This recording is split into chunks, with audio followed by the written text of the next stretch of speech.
The night was still, broken only by a mother's quiet sobs. A joke cradled her baby boy, his small body growing colder with each passing moment.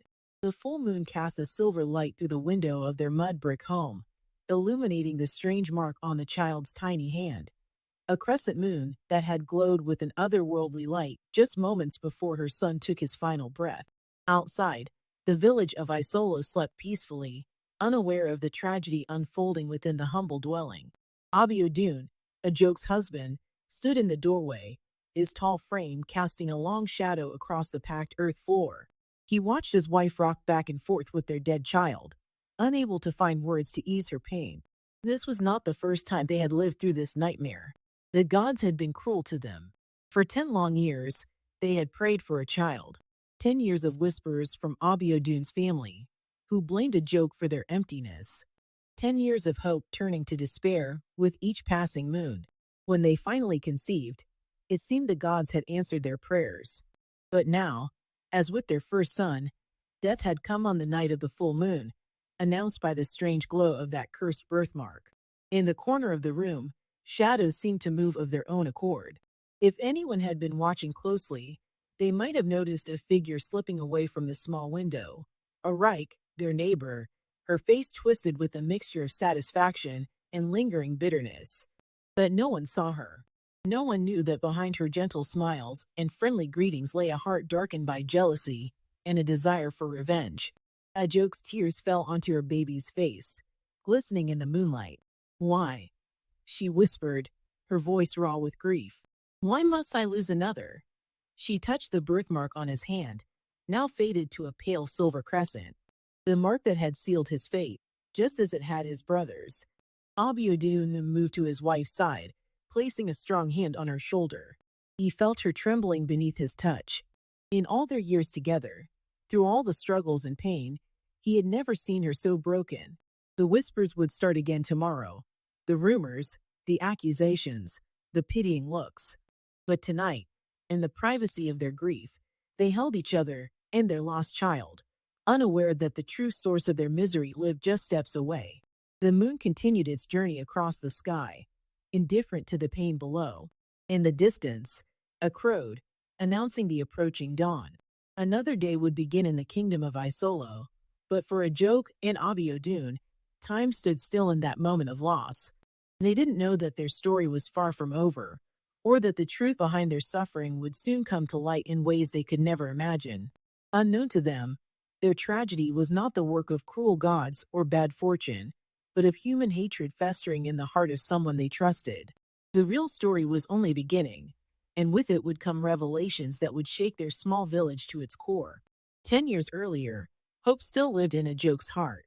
She would sit at her loom each morning, weaving cloth and dreams of the future, while the other women of Isolo gathered at the stream with their children.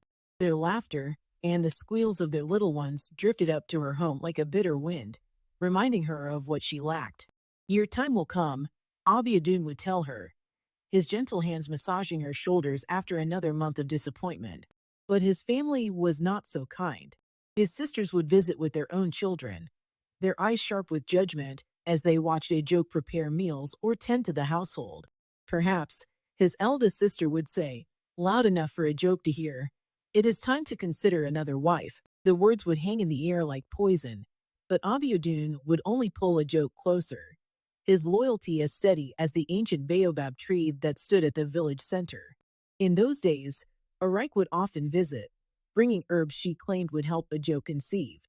"These leaves," she would say, her smile never quite reaching her eyes, "have blessed many barren women with children." Ajoke would accept them gratefully, not seeing how Arike's fingers would tremble with suppressed rage as she handed them over. The 10th year brought change. Ajoke's monthly cycle ceased, and her belly began to swell. The news spread through Isolo like wildfire.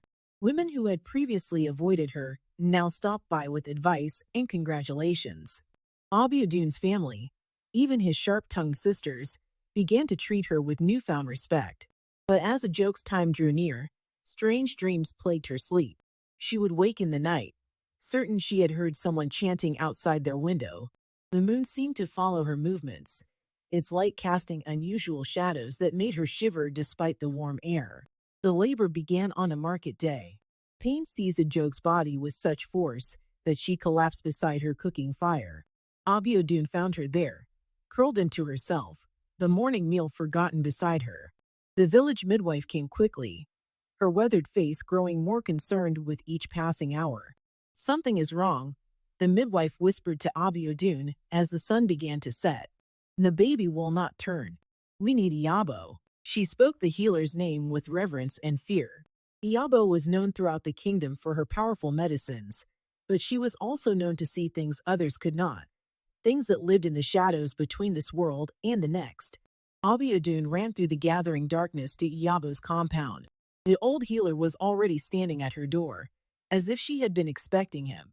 Her eyes, clouded with age but sharp with wisdom, seemed to peer into his soul. "I have seen this coming," she said, gathering her medicines.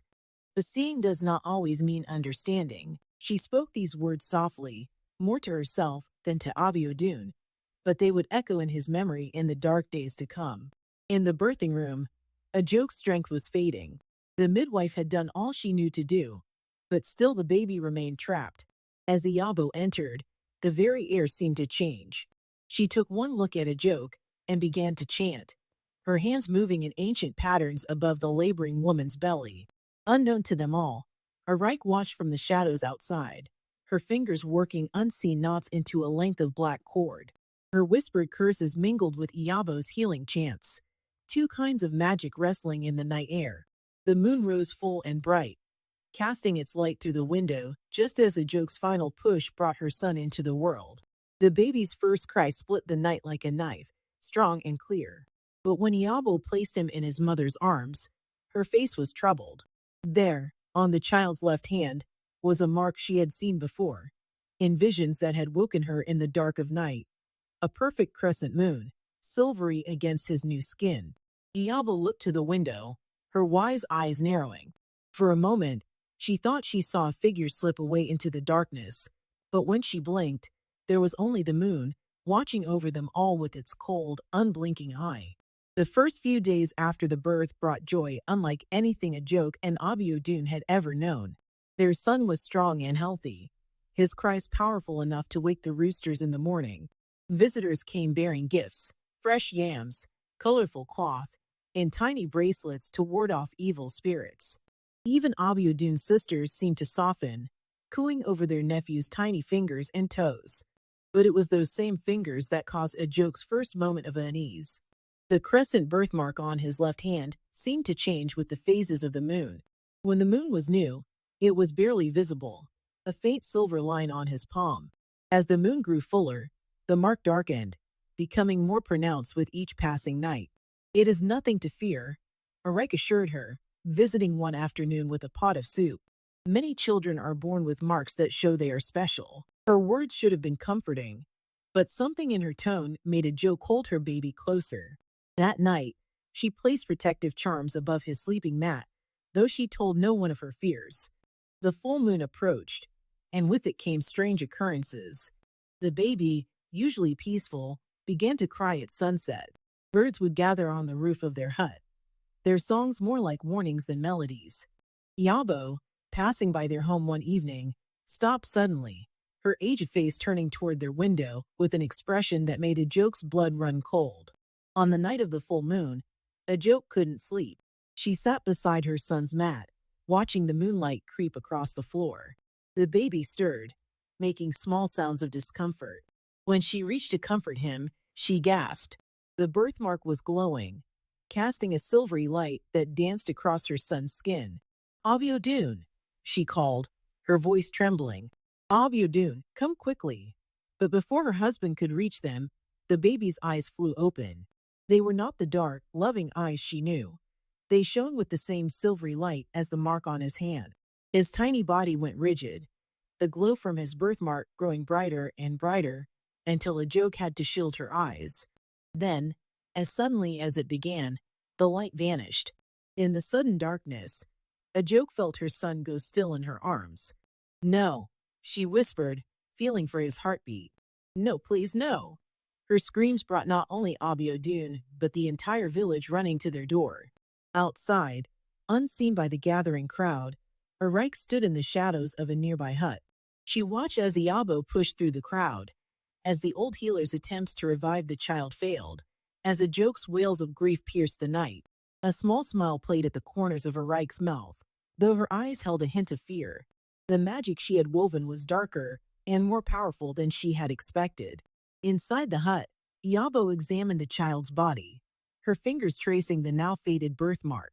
Her eyes, sharp despite her age, caught sight of something dark and twisted, a tiny knot of black thread beneath the baby's sleeping mat. She slipped it into her pocket without a word, her mind already racing through ancient memories of curses and their makers.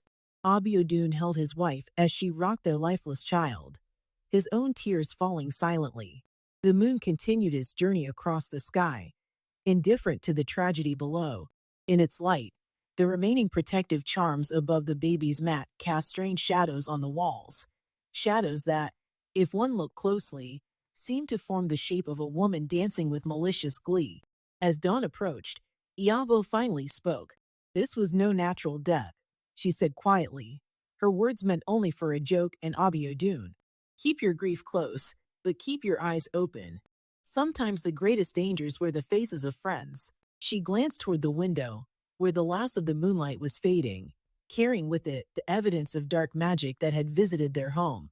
Seasons changed, but grief hung over a joke and Abiodun's home like a heavy mist. The village of Asolo moved on, as villages do, but whispers followed a joke whenever she walked to the market. Some said she was cursed. Others claimed the gods were punishing her for past sins. Only Arike seemed to take special care to visit often, bringing food and sympathy that somehow left a joke feeling colder than before. Then, just as the rains began to return to the land, a joke felt the familiar stirring of life within her again. The news of her second pregnancy spread through the village like winds through dry grass. This time, though, joy was tempered with fear. A joke could see it in the way people touched their charms when she passed, in how they whispered prayers behind their hands. "This time will be different," Abiodun promised, holding her each night as their child grew within her. But even he couldn't hide the tremor in his voice, the way his eyes darted to the moon as it waxed fuller each night. Iabo visited more frequently now, her ancient eyes watching everything but revealing nothing. She would bring herbs for a joke's strength, but also spent long moments studying the shadows in corners, as if reading messages written in the darkness. Once, she caught Arike leaving their compound and held the younger woman's gaze until Arike turned away, her hand shaking as she hurried home. The birth came easier this time, as if the child was eager to enter the world. But when a joke first held her second son, her heart nearly stopped. The baby was identical to their first, the same dark eyes, the same curve of his nose, and there, on his left hand, the same crescent birthmark that had haunted her dreams for months. "It cannot be," she whispered, her joy crumbling into terror. "Please no, not again." Abiodun saw it too. His strong hands trembled as he traced the mark on his son's tiny palm. In the corner, Iyabo's face grew dark with understanding, though she held her silence. She had seen something like this before, in the old stories, not a curse from the gods, but something born of human hatred, carefully crafted and deeply personal. Outside the hut, Arike lingered in the shadows, watching. Her face showed concern when others looked her way, but in unguarded moments, her eyes gleamed with a terrible satisfaction. The magic she had woven was working exactly as planned, though it had cost her more than she would admit. Her hair had begun to gray at the temples, and sometimes her hands shook with exhaustion from the power she channeled. As the baby grew stronger, a joke's fear grew with him. She refused to let him out of her sight, even to sleep. Dark circles formed under her eyes as she kept vigil through the nights, watching the moon's phases with mounting dread. The birthmark followed the same pattern as before, faint during the new moon, darkening as the full moon approached. Abiodun found her one night, speaking to the darkness. "Take me instead," she was saying, her voice raw with desperation. "Spare my child and take me." He wrapped his arms around her, but could offer no comfort. They both knew what the next full moon might bring. The night before the full moon, Iabo appeared at their door uninvited. She had been burning sacred herbs and reading signs in the smoke all day. Whatever happens tomorrow night, she told them, her voice heavy with meaning, remember that not all power comes from the gods. Sometimes the greatest evil walks among us on two legs, wearing a familiar face. But even as she spoke these words of warning, fate's wheels were already in motion. In her own hut, Arike was preparing for her final act of vengeance, laying out the dark cords and bitter herbs that would complete her curse. Her hatred had festered for so long that it had taken on a life of its own, driving her toward a conclusion that would destroy more than just her intended victims. The moon rose full and bright, its light finding every crack and corner in a joke in Abiodun's home. They held their son between them, watching his birthmark begin to glow with that same terrible silver light. This time, though, something was different.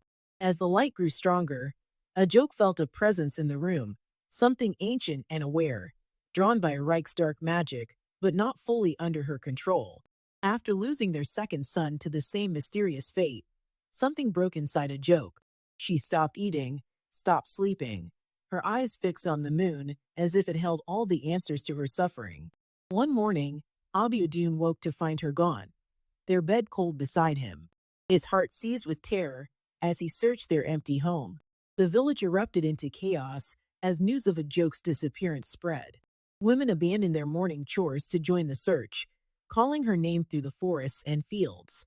Only Arike seemed strangely calm, going about her daily tasks with an unsettling serenity. As dusk approached and hope began to fade, Abiodun heard something that made his blood run cold, a whispered chant coming from behind his neighbor's compound. Following the sound, he found Arike kneeling in the dirt, surrounded by strange objects. Black cords knotted in complex patterns, herbs that gave off a bitter smell, and most disturbing of all, scraps of cloth he recognized from his dead children's wrappings. Blood of my heart, turned to poison, Arike chanted, her voice nothing like the gentle tones she used in daylight. Let her feel the pain she caused me. Let her know the emptiness she, Arike. Abiodun's voice cut through the night like a blade. She froze, the words dying on her lips. When she turned to face him, her eyes were those of a stranger, wild, filled with a hatred that had festered for years. The beautiful woman who had once held his heart was gone, replaced by something twisted by bitterness and dark magic. Why? The question barely escaped his throat. Arike laughed, a sound like breaking pottery. Why? You dare ask me why? She rose, her fingers still clutching the black cords. You were mine, Abiodun. Mine. Until that day I made one mistake, believing another man's empty promises.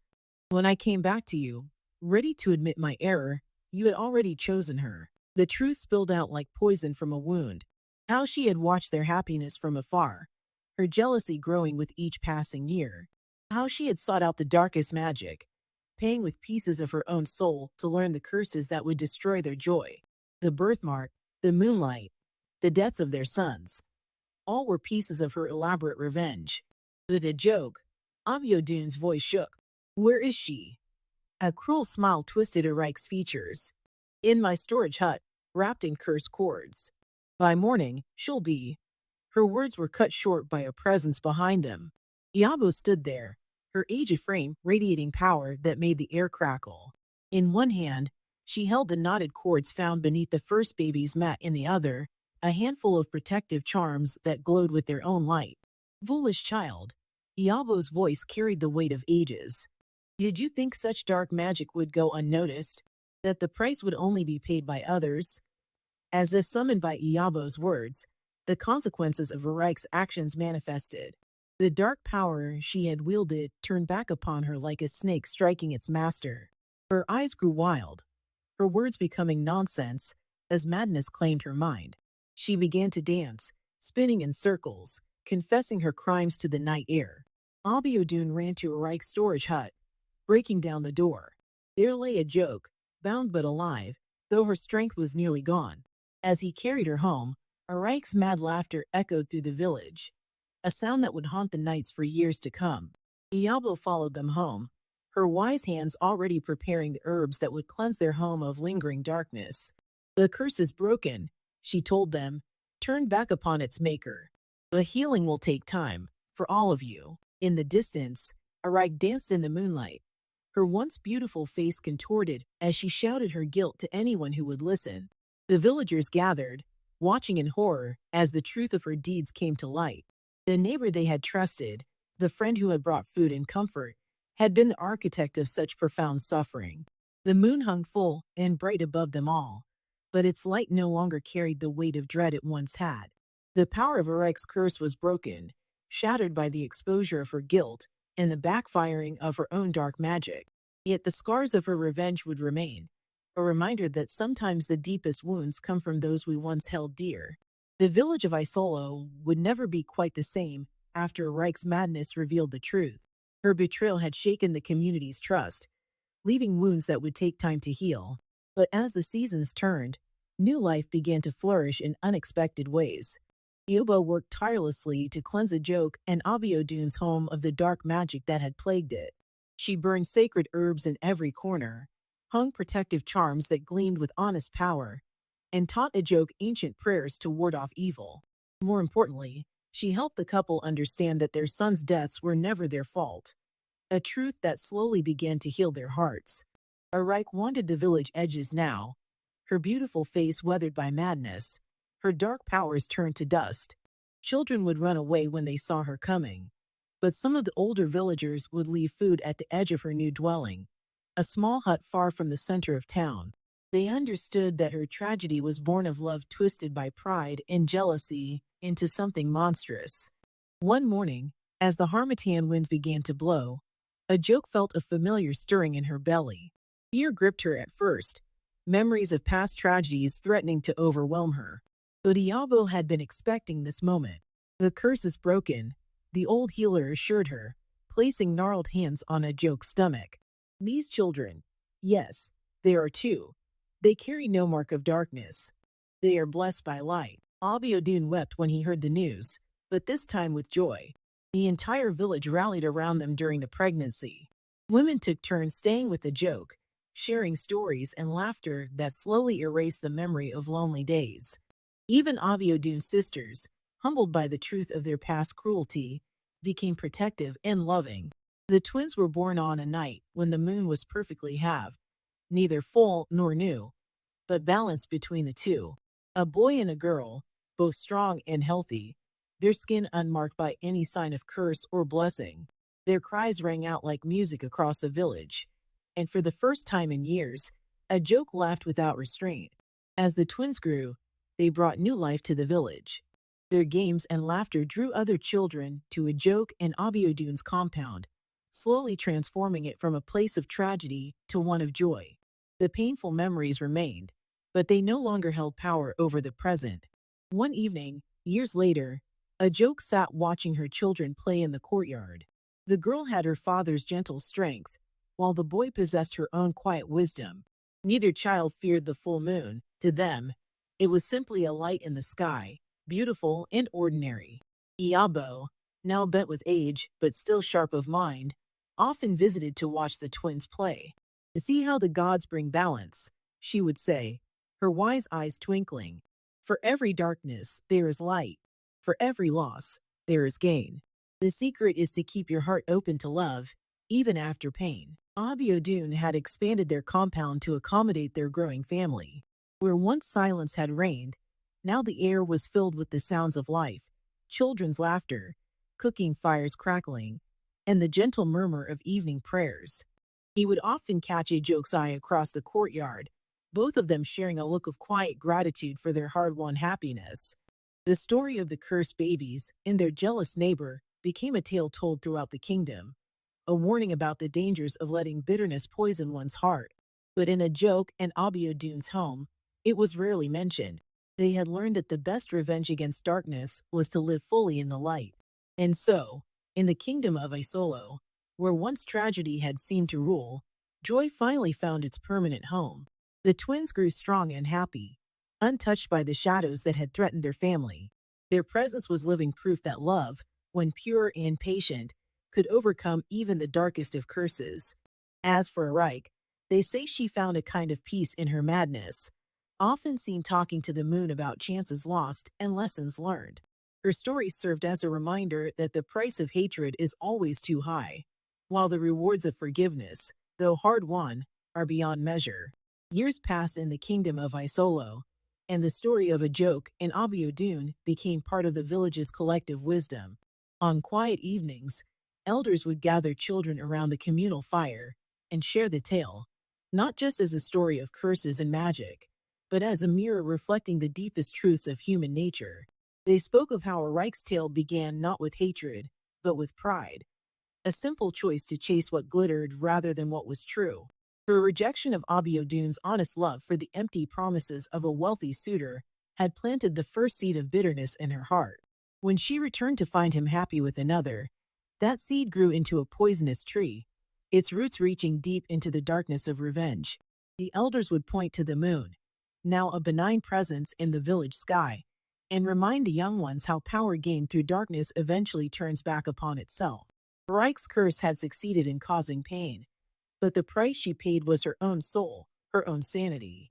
She became a living lesson that revenge, no matter how sweet it might first appear, carries a bitter aftertaste that lasts forever. But it wasn't just a tale of caution. In a joke in Abiodun's enduring love, the village found a template for true strength. Through years of childlessness, through the deaths of their sons, through whispers and accusations, their bond had never broken. Abiodun's loyalty to a joke, even when his family pressed him to take another wife, showed how love could be an anchor in the stormiest seas. The villagers learned too about the nature of community and healing. They remembered how their own prejudices and whispers had added to a joke's pain during her years of childlessness. Many who had once judged her harshly now taught their children about the importance of kindness, of withholding judgment, of offering support instead of suspicion. Iabo's role in the story became a lesson about wisdom and patience. The old healer had seen the signs of dark magic, but waited for the right moment to act, understanding that some truths must reveal themselves in their own time. Her methods of healing, using not just herbs and medicines, but also time, understanding, and community, taught the village that true healing must touch both body and spirit. In the twins who brought joy back to a joke in Abiodun's home, the village saw the balance that exists in all things. Born neither under full moon nor new, they embodied the harmony that comes from accepting both light and shadow in life. Their very existence proved that joy, when it finally arrives, can be deeper and richer for having known sorrow. Even Eric's madness served a purpose in the greater story. In her wandering presence at the village edges, she became a living reminder of how jealousy and hatred can consume a person from within. Yet the villagers continued kindness toward her. The food left at her door, the quiet greetings given without expectation of response, showed how compassion can survive even the deepest betrayal. The lesson that echoed most strongly through the years was about the choice each person faces: to nurture love or feed bitterness, to seek revenge or grant forgiveness, to dwell in darkness or reach for light. Every retelling of the story reminded listeners that these choices, made day by day, shape not just one life, but the lives of all those connected to it. And so the story lived on, not just as a tale of curses and magic, but as a map for navigating the human heart. In the kingdom of Isolo, where the moon still watches over all, parents would tell their children, remember Ejog's strength, Abiodun's loyalty, Iabo's wisdom, and yes, remember Reich's fate. For in their story lies the truth that love, though it may be tested by darkness, will always find its way back to light.